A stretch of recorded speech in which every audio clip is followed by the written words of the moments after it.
This is Malia Hosaka, and you are listening to the Wrestling Epicenter. The following announcement has been paid for by the Wrestling Epicenter. Hey guys. Hello, ladies. Remember me?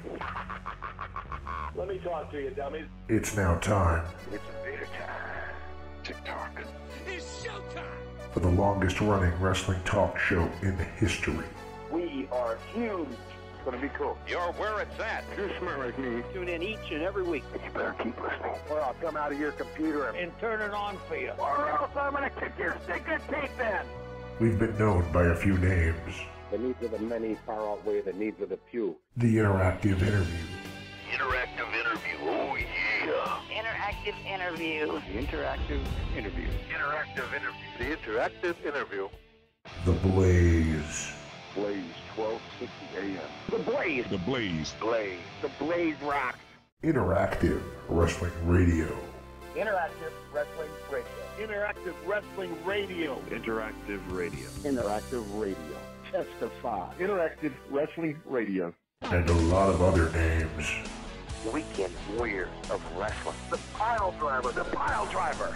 3 Count Wrestling. The Hours of Lamb. But it's all one show. The Wrestling Epicenter.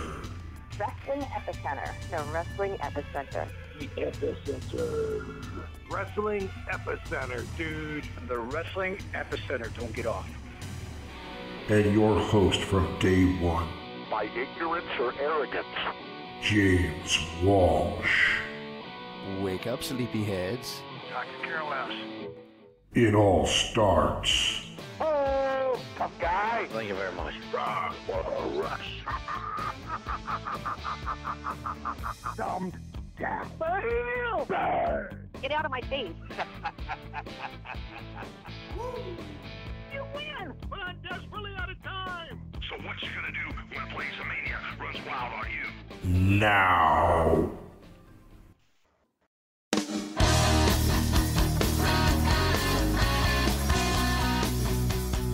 Well, hello everybody, and welcome to another edition of Interactive Wrestling Radio. My name is James Walsh, and this week we have two guests who last joined us in 2006. They have absolutely nothing to do with one another, but it's just a weird happenstance that I am having these folks on again. First of all, he is the author of Wrestling is Real. Originally, he was on to promote his first book, more of an autobiography, which was This Side of the Mic. But now he's here to talk about his storybook, which just came out fairly recently. It's called Wrestling is Real. It goes through the story of a young man who became a backyard wrestler and found his way to the big time, only to find out that wrestling is real. Pretty cool story by our good friend Jeff Gorman. Be sure and check him out. And then, of course, our second guest of the week is a legend in the world of professional wrestling. She is Malia Hosaka. She just made her return to television wrestling for WOW Women of Wrestling at the season finale episode. She is the leader of EXILE, and if you saw that promo, she says it was a bit of a shoot, so that's pretty cool. Always happy to have on Malia Hosaka. She joined us last in 2006 as well. She was talking about the stuff she was doing with the Missy Hyatt and Francine website, a site I miss dearly, by the way. And we talk a little bit about that and a whole lot of other things, so be sure and check that out. And, of course, WOW Women of Wrestling Superheroes, hopefully coming back to Access TV soon. Can't wait for that. Invite everybody to check us out on our hub, our main website, WrestlingEpicenter.com. Be sure and check out the store. I'm sure you're going to find something on there that you want to buy and keep us going free of charge. If not, please follow us on Facebook, facebook.com/Wrestling Epicenter, or just search Wrestling Epicenter. We're the ones with the big white ring in the black graphic there. So click that link and follow us there on Facebook. On Twitter, much the same graphic, but a different handle. We go by @WEpicenter, and we encourage you guys to follow us on all of our social media platforms. If you're listening on YouTube, please hit that like and subscribe button. We want to have as many people following the Epicenter as we possibly can. Have never really pushed that before now, so I really want to get those numbers up a little bit. Love our numbers on Facebook. Want to see those numbers? Follow suit on Twitter and YouTube as well. Going to start posting more opinionated stuff on YouTube, not as part of the interviews. I don't want to mix my views up with our guests. Their views are their own, and my views are my own, and never the two shall meet. Though I think that you'll find that the more intelligent folks, like Mr. Jeff Gorman and Malia Hosaka, share a lot of my same views on professional wrestling, which either says that we're all wrong, or more likely, great minds think alike. Let's get to the interviews.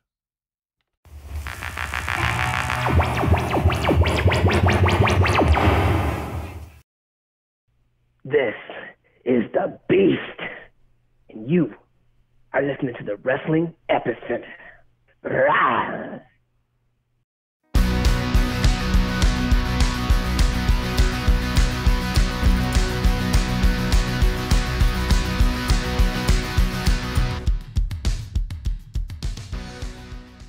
Welcome back to Interactive Wrestling Radio. Joining us on the Newsmaker line for the first time since 2006. Can't believe it's been 14 years since we had wrestling legend Malia Hosaka on the phone. Are you there with me, ma'am? I am. How are you doing today? I'm doing great. I got to tell you, the last time we had you on, we picked your brain a little bit, and you were so interesting. So I can't believe I didn't try to get you for the last 14 years. But here we are again, and what made me think of you was I saw you on WoW. You made your debut on WoW Women of Wrestling in the season finale. What took so long to get you to WoW? Well, as I said in my promo, it's kind of a shoot promo. I had contacted them. I had actually worked some Friday Night Fight type stuff for them, and somebody had an issue with my attitude.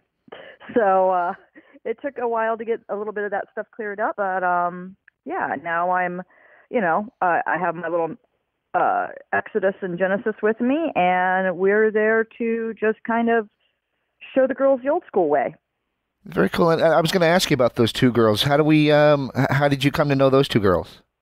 They're my trainees. They're probably the first girls that I've decided to actually train since probably about 98, after Nora Greenwald and I had a falling out, and I kind of walked away from the women as far as a training perspective went for quite some time. Okay.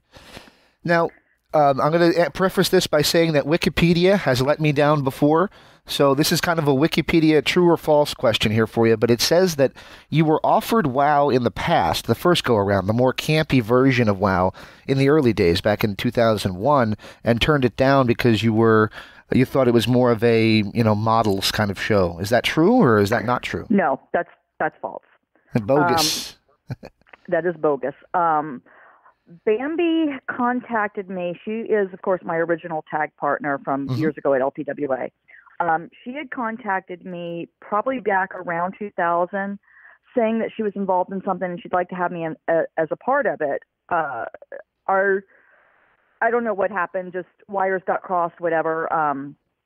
And for whatever reason, it just never worked out. I didn't know it was WoW at the time that she was contacting me about. But yeah, like I said, it just didn't work out at that time for me to go in with them. Whatever, I can't remember exactly what was going on. I know I had a lot going on between, like I said, my falling out with Nora Greenwald and the WWE and being released, and just a lot of different stuff going on at that time. Absolutely. I think we talked a little bit about that in the first interview, so if folks want to hear about that, I won't ask you about it and dredge that stuff up now. They can go back and listen to that. And then exactly. in the first... And that's all over the internet anyway, so, like everybody has their own version of it, but yeah, So let's pick your brain a little bit about where wrestling is now and how women are being viewed differently. We are in a completely... You think? Not really? Well, I mean, there are still some really, I think it's starting to come back around to where you do actually need to know how to wrestle.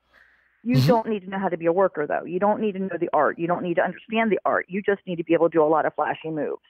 But I think... But is that exclusive to the women, though, or is that the whole business?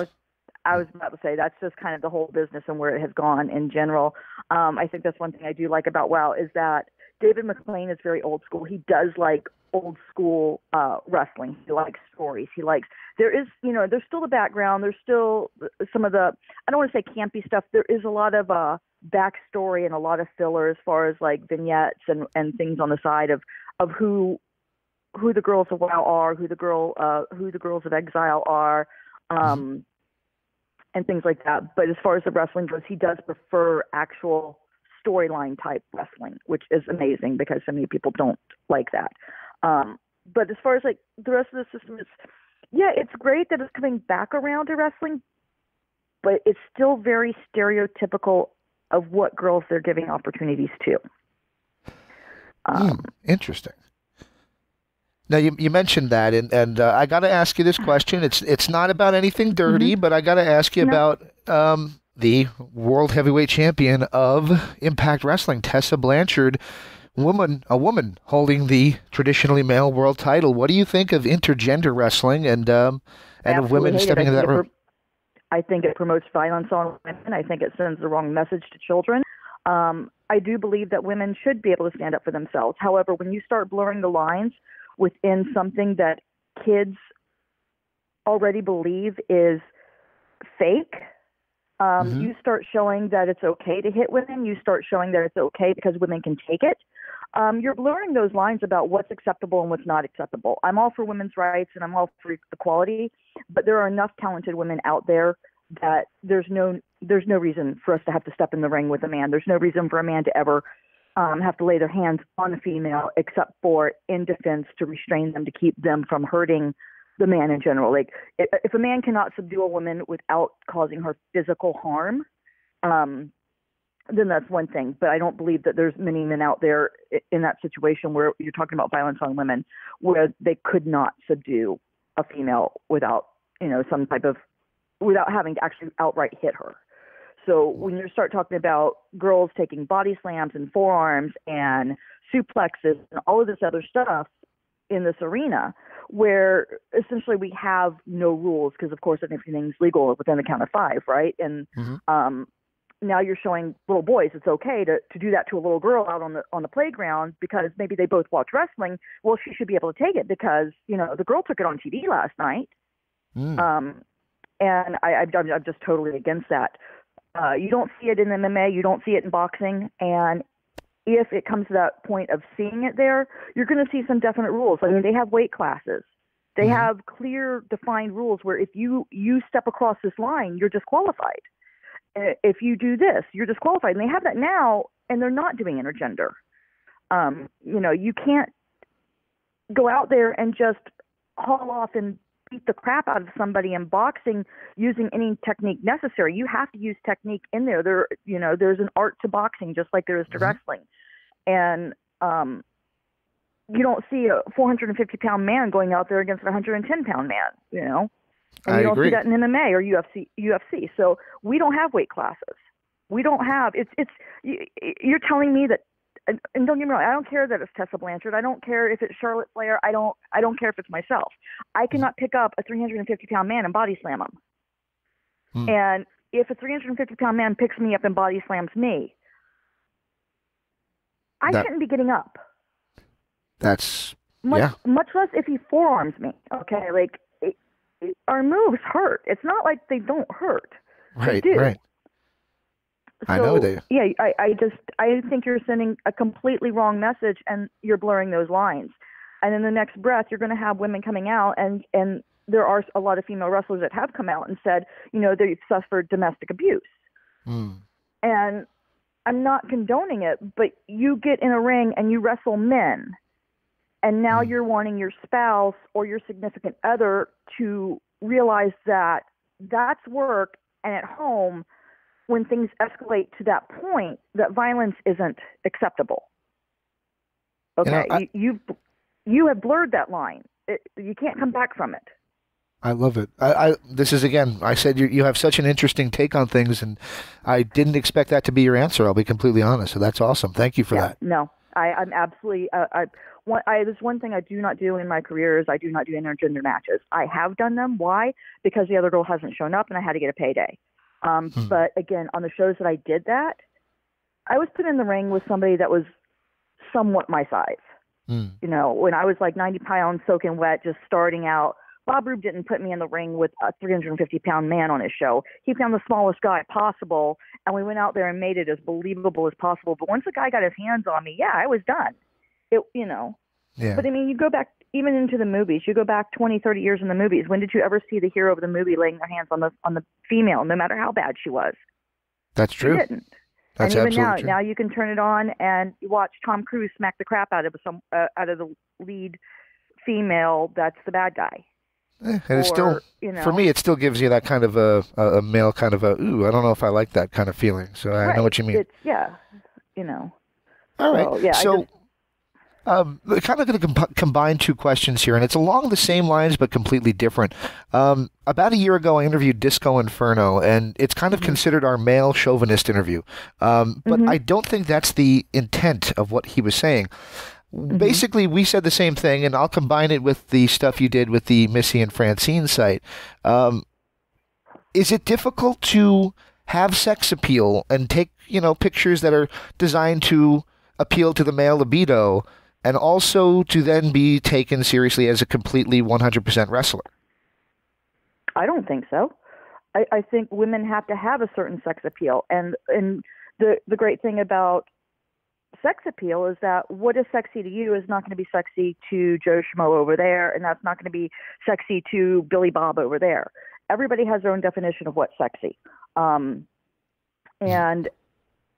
to go, so like,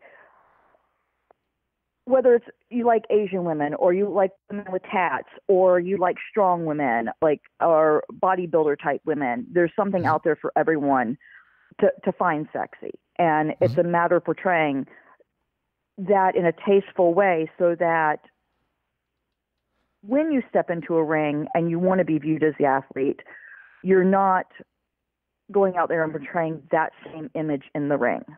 So like if all you do is TNA bra and panty matches, then yes, it's going to be that much harder to be taken seriously as an athlete. I won't take you seriously as a female wrestler because that's not female wrestling to me. That's tits and ass. And it's long been my standing that if you can't wrestle, to keep your tits and ass out of the ring. But I think that, men are viewed as sex symbols. Women are viewed as sex symbols. I mean, how many girls go gaga over the guys? That's true. And they're still taken seriously. So you can't tell me that doing like a tasteful shoot of showing sex appeal within the women is going to detract from their ability in the ring to be seen as a sexy woman or as an athlete. Very good. All right. I have 3 more questions for you because I know we're a little crunched for time. No. So I popped a few months ago. I got a couple of old VHS tapes that I flipped over to DVD, and they were of UWF Fury Hour. And I saw a very young Malia Hosaka working for Herb Abrams. Yeah. Herb Abrams is one of the most interesting characters ever in wrestling. I wanted to know if you had any stories about Herb Abrams. I was so young in my career, I really don't, and I don't remember a lot of it. Back then, I really did my best to just try to keep my head down and do whatever job was asked of me. I know there's a lot of weird things that went on. I know that he's got a reputation out there. I just kind of came in, I did whatever I was asked to do, and I got my payday and I left. I was never, even back then, I was never seen as a top star talent. I think I was just somebody that came in because I could work with Luna Vachon, and I had no problems working with Luna Vachon. And I did whatever was asked of me. So I was the girl that, we need somebody to put somebody over. Let's call Malia because, she's not going to complain that she can't put somebody over. She's not going to have an issue with it. She's not, So yeah, I wasn't ever in that situation where I had to play politics or worry about, how weird things were going to be.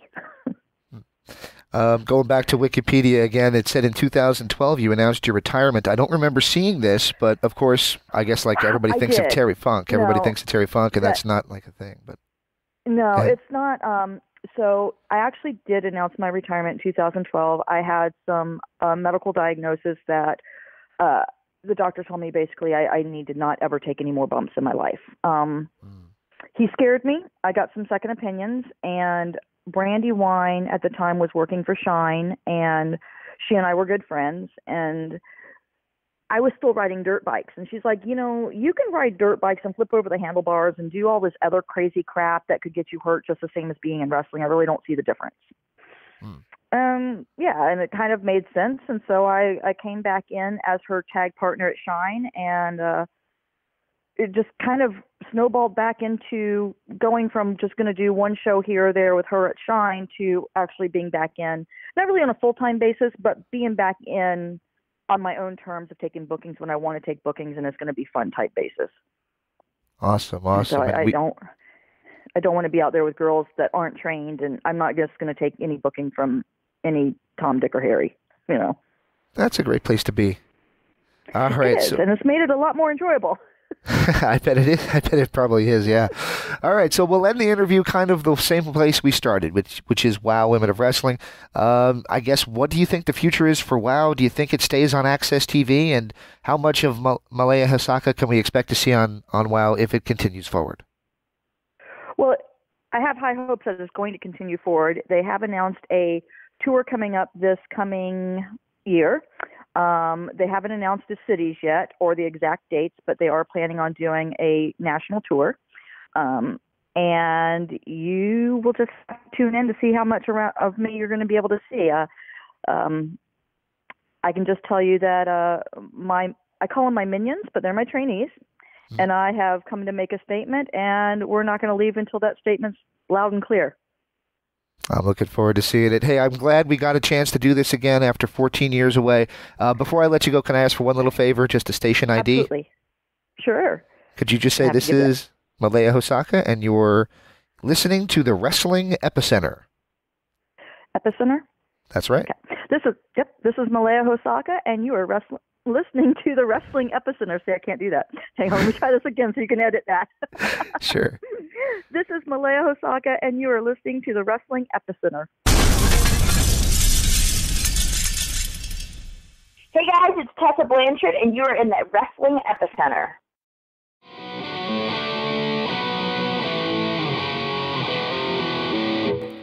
What a great interview that was with Malia Hosaka. Malia Hosaka, Akuna Matata. Let's call the whole thing off. All jokes aside, what a great interview that was with somebody I literally have been watching for the majority of her career on the things that aired on television. And she was with LPWA, WCW. She had a match in TNA. And now, of course, she's with WOW, Women of Wrestling. And I saw her on the Missy and Francine site, a site I said in the intro I miss because it was so fun to look at. Anyway, wanted to do a quick opinion piece. Basically, it's our 2 minutes of logic segment, and this is to encourage people to check out our YouTube channel. And here's why I'm doing this. Ever since our Kelly Klein interview, I've basically tried to reduce the amount of opinion that I put into things. And this is after, at that point, 13, 14, 15 years of always putting my opinion forth. But that started to ruffle feathers because I was so negative on WWE, and it upset people, and I didn't want to be that guy. I don't want to be Mr. Negative. So I thought, you know what? If I have nothing nice to say, I'll say nothing at all. Now I do actually have some nice things to say, and I see ways to improve the things that I actually enjoy. So 2 minutes of logic on Britt Baker's terrible, terrible promo from AEW Dynamite. So let me set the scene for you. Tony Schiavone comes to the ring and basically goes to her and says, "Well, you've been acting a little strange lately, sir." Not to make Tony sound like this kid who works at the grocery store at The Simpsons, but that's basically what I'm doing. And she says, "Well, Tony, I'm a doctor, you know, which means I'm smart, you know, and you're not, you know, because you worked at Starbucks." Then she walks to the corner, comes back and says, "So anyway, I'm smart, you know, and you're not, you know, and you worked at Starbucks, you know." And then she walks around again with a quivery voice sounding like a fish out of water and says the same thing again. And it's so awkward and putting Tony in such a position where he essentially feels like he has to fire back, But he's not going to have a program with her because he's a 60-year-old wrestling announcer. So they get the hook. They gong the gong if this was the Gong Show. And they go to commercial break. And they'll tell you that it was just part of the format. But think about it. Have you ever seen a promo, mid-promo, especially heel turn promo, go to commercial awkwardly? Like, oh, we're going to sort this out and we'll be right back. No, they got the gong. They got the hook because she was floundering. So how could you have fixed it? Well, I'm Mr. Know-It-All, right? I've been watching this crap all my life, so clearly I know how to do it. That's a joke, by the way. I know that I don't know everything. I know that I haven't done it. I'm not coming at you as a guy who has years of experience, but as a guy who's watched it a lot and knows the format of how it works. And as I've told people on Facebook and Twitter, based on politics, we haven't had it wrong all these years. Things are the way they are for a reason. She should have come at Tony with a couple of zingers and walked off. Well, I noticed your change of attitude lately. My change of attitude is because I'm smarter than everybody in this building, a derivative on MJF's. I'm better than you and you know it. And she would have said something along the lines of, you know, I have a doctorate. I'm a doctor. I'm a dentist, you know. And I'm wrestling in front of people who probably don't even have a GED. They probably couldn't even spell GED. Boo. And as for your question, Tony, I don't take questions from Starbucks employees. I give them orders. Go make me a macchiato, bitch.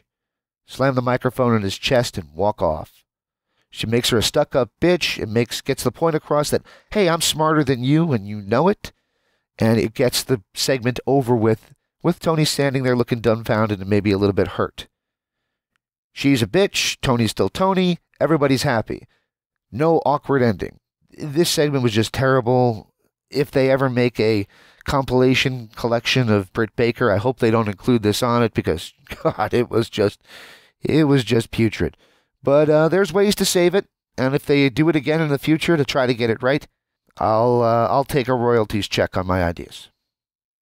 With that said, let's get to Mr. Jeff Gorman here on the Wrestling Epicenter.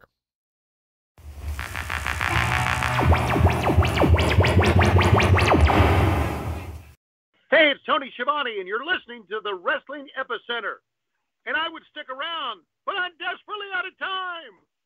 Welcome back to Interactive Wrestling Radio. On the Newsmaker line with us right now is a guy who I've not spoken to on the phone in, gosh, it's been almost 14 years since we were on AM radio with The Blaze, and Christy Hemme was our guest. And the other guest that week was a gentleman who was an author and a wrestling announcer. He is Mr. Jeff Gorman. Mr. Gorman, are you on the line with us? Hey, James, nice to be here. I guess it's my fault that it's been so long because it took me 14 years to write another book. It did take you a little while to write another book, and I noticed that the book I read up on a little bit. The last time around, we were talking about the other side of the mic, or this side of the mic, actually, was it? This side of the mic. This side of the mic, yep. So that was more autobiographical, but this one is more of a storybook. What can you tell us about your new book? Well, it's a novel. Interestingly enough, I never thought that I had a novel in me or a fictional story in me, but it pretty much came back to the realm of homeschooling. I'm, a homeschooled dad, and one thing I realized is that you end up teaching not only your own kid, but other people's kids as far as your area of expertise. So I'm kind of the writing coach for a bunch of homeschoolers, and then other people get to teach my kids science because that's not my thing. So that's kind of how it works. So I ended up teaching a class about writing a novel, and we only had 2 kids in the class, so my wife said, why don't you go ahead and write a novel too? So that's where it came from, and of course it had to be about wrestling, and I thought, how could I make it different or interesting or some kind of a good hook for it? So, well, why don't we be in a world where wrestling is a real sport? And that's where the title came from, Wrestling is Real. Wrestling is Real is the name of the book. And that, when I first read it, my first thought, because we all have this, as wrestling fans, we have this little shield, whether we talk about it or not, that when we hear the word fake, we it's kind of like when you get called a racial slur almost. Yeah. Your head goes, oh, your head pops up like, ooh, don't do that. Was it scary for you to choose the word, the F word? There you go. Right. Was it scary for you to choose the name is real? Wrestling is real. Yeah, and the interesting thing is at the beginning of the story where Oscar, the hero, has his first confrontation with the villains, he's wrestling with his friend in the backyard, and the bad guys come up and they accuse him of being fake. And they accuse him and his friend of being fake wrestlers and choreographing their entire match. And he's very insulted by that. And he says at the end of the first chapter, how can he call me fake? Everyone knows that wrestling is real. Yep. That makes me think of the Ready to Rumble movie with David Arquette when he screams, "Wrestling is fake!" or whatever he screams. I never saw that movie. I need to go watch that. It's only if you have time to kill. Only if you have time to kill. There's funny stuff in there, and if you like DDP and guys like that, they're in it, so it's pretty cool. Oh. All right, so the book, it sounds really interesting. Where can people get it? Well, they can get it on Amazon. I published it through Kindle Direct Publishing, which is very nice, where they really democratize the writing process and make it so anybody can. When I put out to this side of the mic, I was able to go through a self-publisher, and that, you have to pay something, and they'll print the books up for you. You actually don't even have to pay anything to put a book up on Amazon.com, and through Kindle Direct Publishing, you just split the profits with them, and you can literally write a book and get it published for free. Oh, that's pretty cool. That's pretty cool. So back to Oscar, because he's an interesting character. Is there a little bit of maybe a little Jeff Gorman in there? Yes, there is a little bit of a Jeff Gorman in there because, Oscar is trying to overcome his lack of size and lack of confidence as he, chases his dream of being a pro wrestler. And what the ultimate prize they're end up fighting for is a week-long fantasy camp experience at the WWE Performance Center. So that's what he's trying to win as he goes through the story. And it's really, kind of emblematic of, my own struggle, having ups and downs. I've had some good success, but it's also been, a place that WWE is still a place that I haven't gotten to yet after 26 years in the business. But like Oscar, I'm still not going to give up. Absolutely. And you mentioned 26 years in the business, and one of the things I enjoy is when I post my random stuff on Twitter, my LJN action figure stories or things like that, that seems to be the stuff that you respond to. I think that's kind of our kinship. That's where we relate to each other. What hooked you onto wrestling in the first place all those years ago? Well, it's funny because I never really, watched wrestling as a kid. I would watch, Saturday morning cartoons, and it's not like I saw wrestling and didn't like it. I just really never ran into it. And I didn't really see wrestling until I was about 15 years old. And, I'd be watching Saturday Night Live. And then Saturday Night Main Event would come on every once in a while, take its place. I'm like, whoa, what is this? Like, this is really, really cool. And I was just hooked from the beginning. I remember watching the episode where Hulk Hogan was fighting Nikolai Volkov. And I'm like, well, there's no way Hogan can beat Volkov. I mean, he's just, he's too big, he's too tough. Volkov's going to mop the floor with him. And it kind of turned out the other way around. But after that, I was like a huge fan, and my dad took us to see Hogan and Savage for the title at the Richfield Coliseum, and I've been just hooked ever since.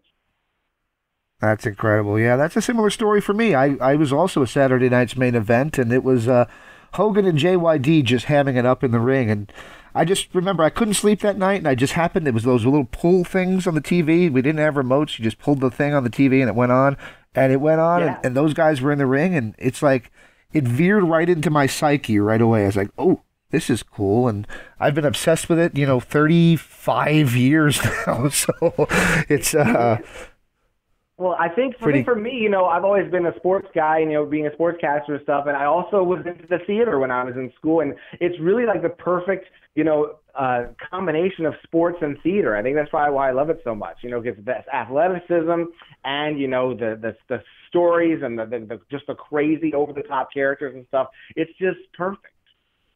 Very cool, very cool. And in doing my research for this to see what you've been up to since we last spoke, which was, just a few years ago now, 14 years ago, I saw that you were doing a campaign for a little while to try to get into Impact Wrestling for the Gut Check Challenge.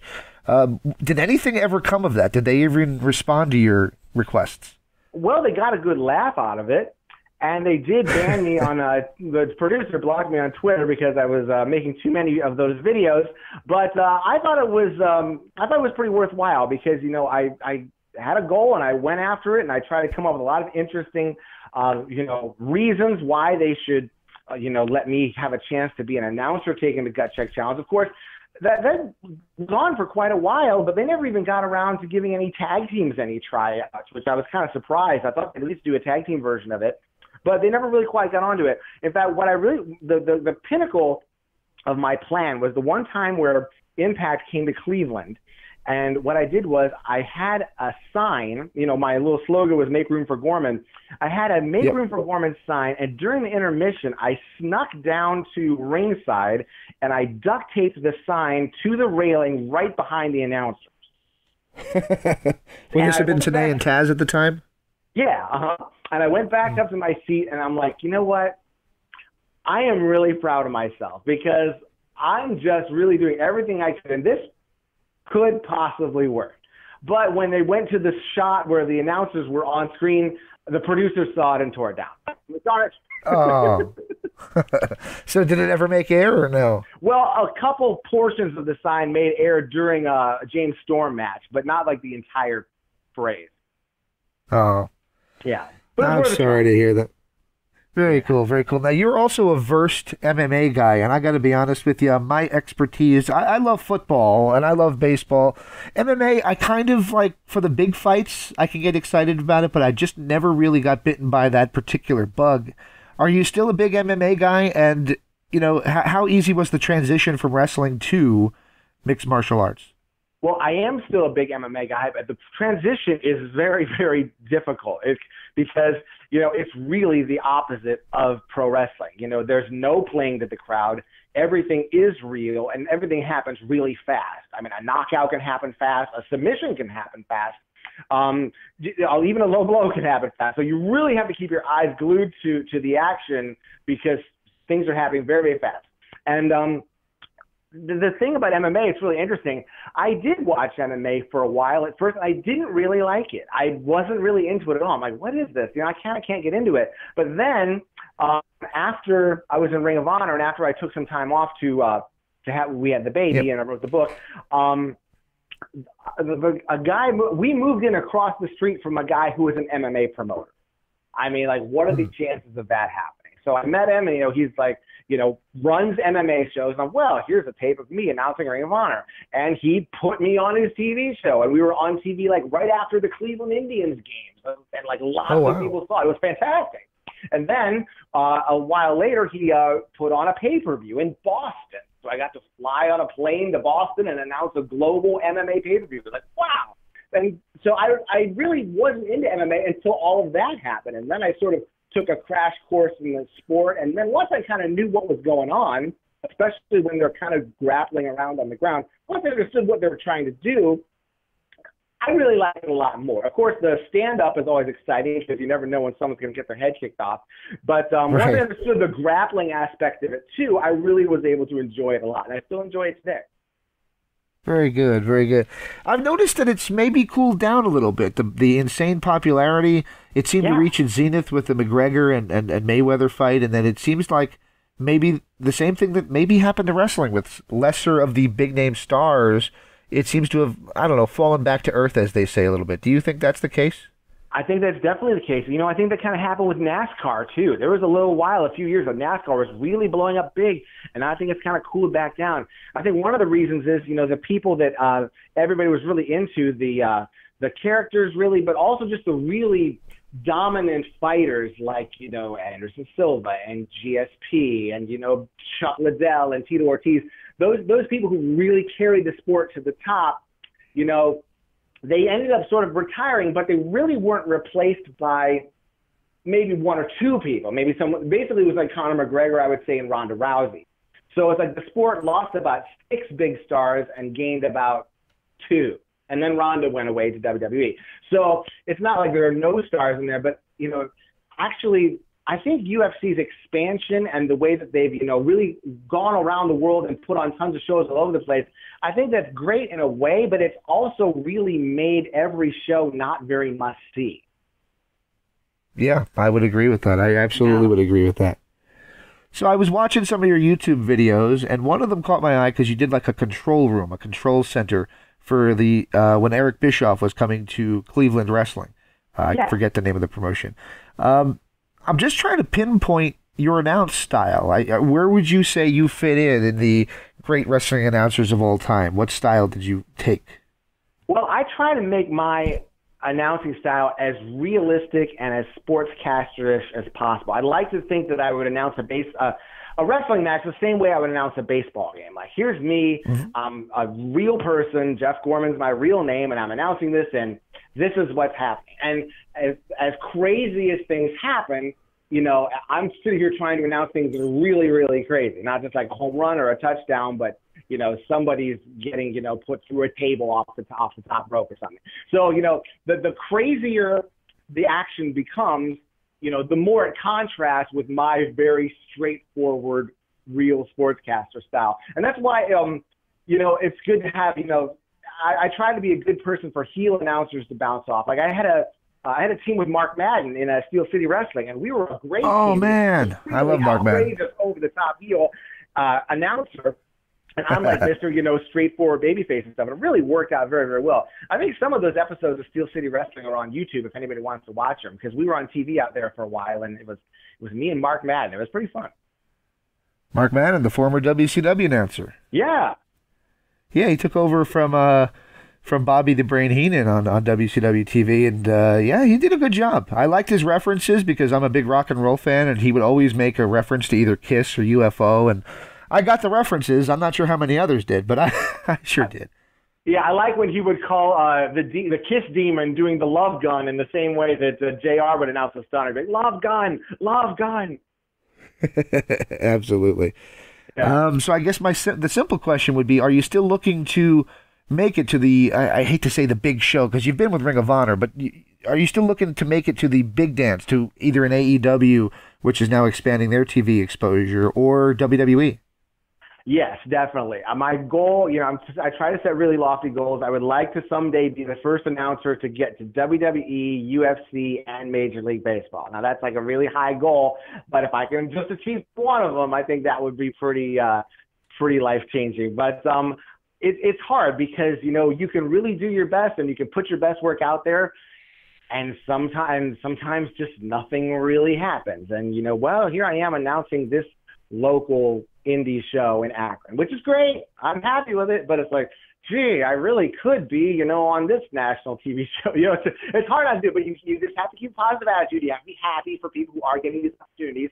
And you know what? The thing is, every once in a while, you do get breaks that just happen to stumble your way, like being able to announce for the Lake County Captains, which is one of the Cleveland Indians minor league teams. Just because I was friends with another MMA announcer, he got me into there, and boom, now I'm announcing like Cleveland. Well, not now, but back in 2015, I was announcing, you know, upcoming stars who eventually made it to the Cleveland Indians. I was like, wow, this is fantastic. But then other times, nothing's happening. So you just got to, you know, keep your head up, do your best, and just know that if you're good enough, eventually another good thing is going to happen. It may take years, but it can happen. Very cool.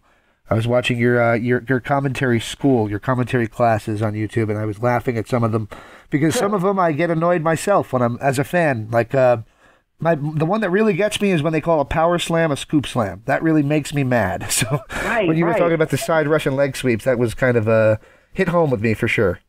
Good. I'm glad you agree with me on that. I'm trying to change the announcing culture one step at a time. If we can finally get Manhattan drop through instead of inverted atomic drop, I think that's progress.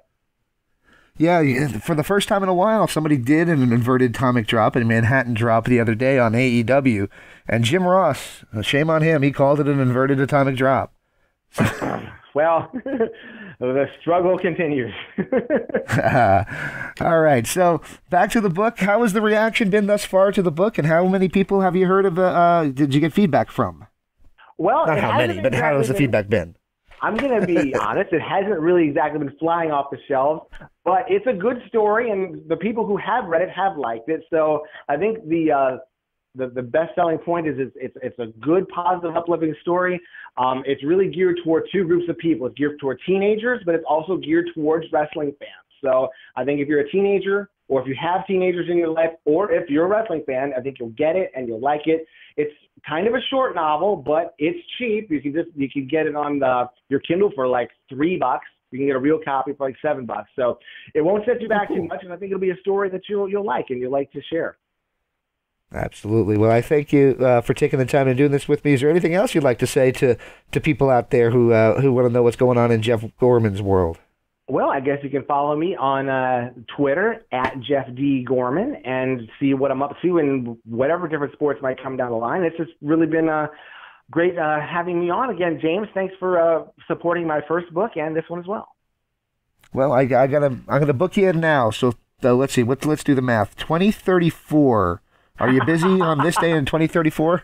Oh, you know what? I need to tell you this because it's really not going to be that long before I write another book, because I am actually, this could be a scoop for you, I'm actually starting to write a series of pro wrestling history books. And I'm working on it right now. I'm actually have made a lot of progress in it. And maybe I was thinking maybe this might be my ticket to WWE. The one thing they don't have is a historian. And maybe if I write these books about pro wrestling history, maybe at least they'll let me announce on a pre-show as sort of a wise historian of pro wrestling. So the first book is going to be called King of New York, and it's called King of New York, Who Was the MVP of the World Wrestling Federation? So what I'm doing is I'm watching on the network every WWF pay-per-view, starting with WrestleMania, and going until they changed the name of the company in May of 2002 to WWE. So that's like the timeline. And I'm watching every pay-per-view. I'm giving out an MVP award for each show. And whoever racks up the most wins and the most MVP awards is the overall MVP of the WWF. And you might think, and when you look at that, well, let me just think, who do I think that could be? Is it Bret Hart? Is it Shawn Michaels?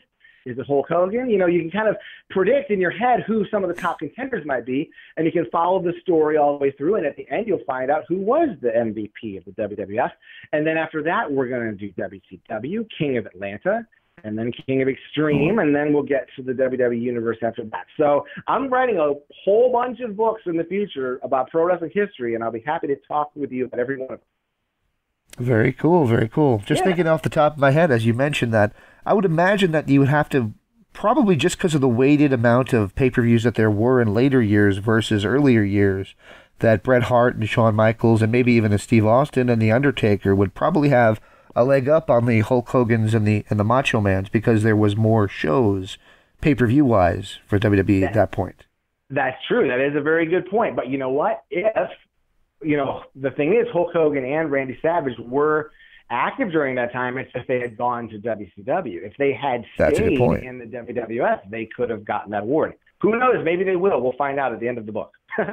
Absolutely. Well, Hulk didn't lose a lot, so that'll benefit him.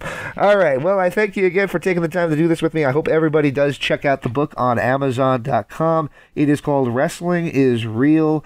And like I said, when I first read the title, it got my attention. I'm like, ooh, I wonder what that could be. And when I read the description, I'm like, oh, that actually sounds really cool. So I hope everybody else does the same. And now that they get an idea of what the book is about, hopefully they pick up a copy for themselves.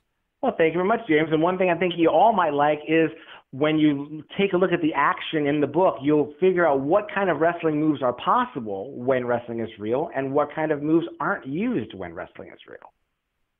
Oh. There you go. I guess the Irish Whip would be out then. There you go. Yes, the Irish Whip is not in there. Good call. All right. Hey, thank you again for your time. I hope you have a great night, and I'll let you know when I do post this, okay? Like what you're hearing? Follow us on social media. We are on Facebook at facebook.com/Wrestling Epicenter, or just search Wrestling Epicenter in the search box on Facebook. On Twitter at WEpicenter. On YouTube at IWR Interactive. And of course, check us out at WrestlingEpicenter.com, your hub and home of all things professional wrestling interviews. We're the originals, and we love what we do.